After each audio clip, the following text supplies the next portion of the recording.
एक गांव में एक रामलाल नाम का एक किसान अपनी पत्नी और 4 लड़कों के साथ रहता था।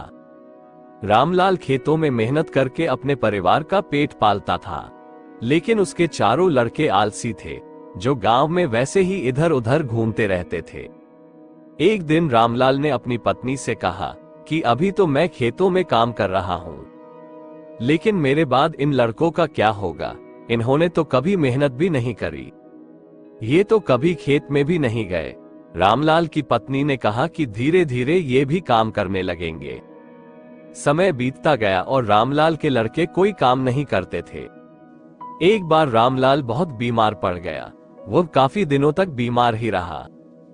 उसने अपनी पत्नी को कहा कि वो चारों लड़कों को बुलाकर लाए। उसकी पत्नी चारों लड़कों को बुलाकर लाए। रामलाल ने कहा, लगता है कि अब मैं ज्यादा दिनों तक जिंदा नहीं रहूंगा। रामलाल को चिंता थी कि उसके जाने के बाद उसके बेटों का क्या होगा।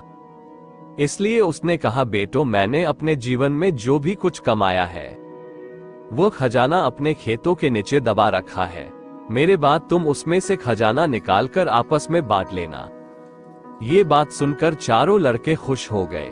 कुछ समय बाद रामलाल की मृत्यु हो गई। रामलाल की मृत्यु के कुछ दिनों बाद उसके लड़के खेत में दबा खजाना निकालने गए। उन्होंने सुबह से लेकर शाम तक सारा खेत खोद दिया, लेकिन उनको कोई भी खजाना नजर नहीं आया। लड़के घर आकर अपनी माँ से बोले, माँ, पिताजी ने हमसे झूठ बोला था, उस खेत में हमें कोई खजाना नहीं मिला। उसकी माँ ने बताया कि तुम्हारे पिताजी ने जीवन में यही घर और खेत ही कमाया है, लेकिन अब तुमने खेत खोद ही दिया है, तो उसमें बीज बो दो। इसके बाद लड़कों ने बीज बोए और माँ के कहेनुसार उसमें पानी देते गए।